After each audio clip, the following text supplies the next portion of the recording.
আর কে আমারে কাফের বললো, কে কি ফতোয়া দিল, আই ডোন্ট কেয়ার।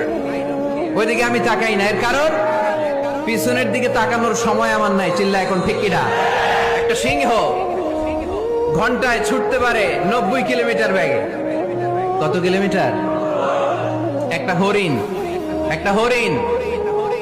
হরিণ ঘন্টায় ছুটতে পারে 100 কিলোমিটার বেগে। তাহলে কে জোরে ছুটে? জোরে বলতে হবে। সিংহ কত কিলোমিটার? হরিণ। তারপরেও হরিণটা 100 কিলোমিটার বেগে ছোটার পরেও সিংহটার কাছে সে ধরা পড়ে যায়।